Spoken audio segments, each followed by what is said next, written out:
You're listening to Radio Free Cybertron. Today is September 30th, 2009. I am your host, Brian Kilby, and with me around the table I have... ExVee. John. JD. That'll work. And... You gotta give us an order. We don't never do it the same. I'm just curious how it's going to work out. I wonder what people think the pecking order is here. And ExVee made it clear. Well, on my screen, ExVee is first, then JD, then John, then Rob. But that's because... See, that's totally different on my screen. Okay. Well, I got Kilby, JD, John, and Rob in that order, so... Hey, Rob, you're here too. Hey, how's it going? It's going. Hey, sorry, we've been talking now for like an hour and a half and just talking nonsense, and we're all in a funny mood. So, and I have a 2-liter bottle of Pepsi Max that I'm working through for the show. Hey, so on this week's show, we have quite a few things. We have this day in Transformers history, a couple of objects of conversation. Turin comes back.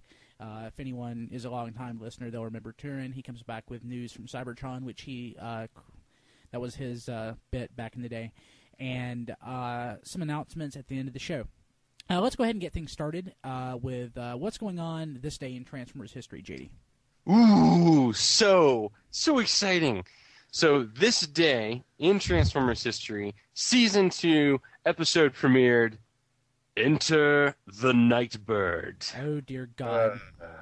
Yes, the episode in which a gigantic ninja robot for peace was constructed. And then, shockingly, stolen and misused by the Decepticons.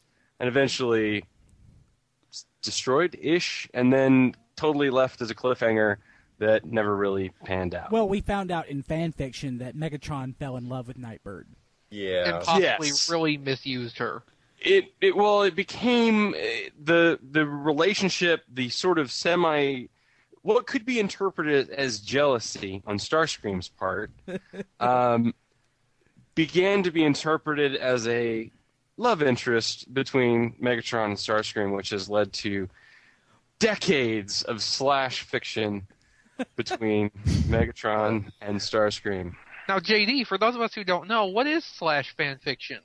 Slash fan fiction? Funny that you would ask. Slash fan fiction is a popular form of fan fiction, mainly among women, which takes two characters and puts them into romantic situations. Generally, the two characters are both male, and it is considered to be a slash pairing. That is probably TMI, but it is true. It's true. That's the mildest answer possible. Yeah, at least they're robots. That makes it worse, though. Hey, everybody loves a toaster. Just ask Megatron. Oh, God. Okay, so that's what took place this day in Transformers history. Let's leave that in. So the only other point I will say is that the next time we did end up seeing Nightbird in a semi-official format was one of the BotCon comics that also featured Daniel and Wheelie mercifully blowing themselves to bits. So. Oh, I remember that. Yeah, that was great. The mass production Nightbirds with the Ninja Turtle weapons. Yes. Yeah. Yes. 4-piece giant ninja robot built for peace. The only purpose of the ninja is to flip out and benefit humanity. Yeah. By running up walls and killing the crap out of everybody. Okay. Agile Michael Myers for peace. That's a ninja. We'll just say that if you haven't seen the episode, it's a must-see, and internally it makes no sense. And externally. None at all. None at all. It works to make no sense. Is it better or worse than Autobot X? Good one. I'm going to say it's worse. Well, I mean... Autobot X at least has the Frankenstein thing going on. Dr. Fumiyaji or what is it? Fujiyama. Fujiyama. Dr. Fujiyama specifically invites the Autobots to this unveiling because he's afraid of people that will try to exploit it. Then when it happens, he's like, how could this have happened? What?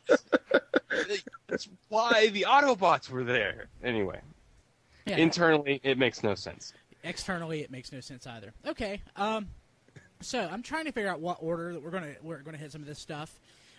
To me, the most interesting thing that happened, and I didn't realize this till yesterday, that All Hail Megatron 15, the alternate cover featuring Perceptor, had text on it pulled straight from the TF Wiki, and under the Creative Commons license of the wiki, it basically, from my interpretation, says that All Hail Megatron 15 is now public domain.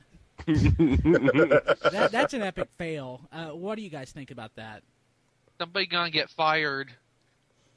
Maybe. Maybe. I got my hopes up, so maybe I could finally read it because I wasn't willing to buy any of it. So you can read that one issue. Yeah.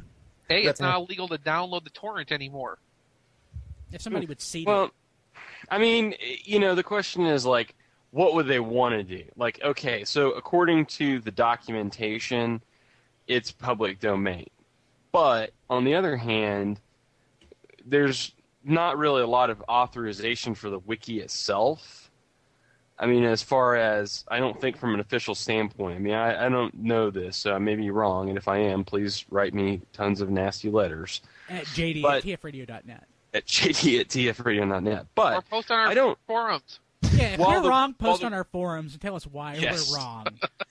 But I don't think that they have an authorization from Hasbro to publish the wiki. It's considered to be fair use, and it's considered to be public domain. So for them to try to claim some sort of ownership over something, over the posted text, I think it would just open up a can of worms. And honestly, I think the wiki would end up losing because it's not worth it. It's not worth the fight. I mean, what's the point? All they would be doing is cutting off their nose to spite their face, one. And two, you're going to be ending up going up against large corporations to fight for copyrights that they have the rights to. That ain't smart. So I think this is like a non-thing. I mean, it's interesting to discuss from a sort of maybe from a discussion standpoint, but from a legal standpoint, I don't think there's an issue here. So they pulled some text from it. At worst, they might get it, they might, when they republish it, take it out or alter some of the language or something. But I would take this basically. I'm a member of the TF Wiki, and I figure most of us are here. And I read the wiki. I would just take it as flattery that someone in a semi-official capacity used the wiki to make Transformers fiction, and I would leave it at that. Mm-hmm. Yeah, it's like a fun footnote, and that's about it. Yeah. Right. So, the only thing it really affects is that issue. It doesn't really have anything to do with what's going to go on with the wiki anymore. It's all contained within that one thing. yeah, I mean, it's not like all of All Hail Megatron would be considered public domain. And even if it technically, legally, everything was public domain, IDW could still sell it. It just means that if someone wanted to rip that off, they could do it. So Right. Yeah. Right. It's not going to change anything anywhere for any But it is- purpose at any time. for perpetuity. For perpetuity. Okay, I'm sorry. I just thought that was clever when I started saying it. I guess it wasn't. So yeah, all in all, I think it's cool that someone at IDW decided to go ahead and rip off the wiki, and I would take it as flattery. But that's just me. Yeah, I think that's the best you can get. That what it means is the people that are doing the production are looking at external sources, and that's cool. And they're looking at the best repository of Transformers knowledge that exists on the internet. Which is the TF Wiki. Yeah. .net. Yeah, yes, not the Wikia TF Wiki. That's old meme.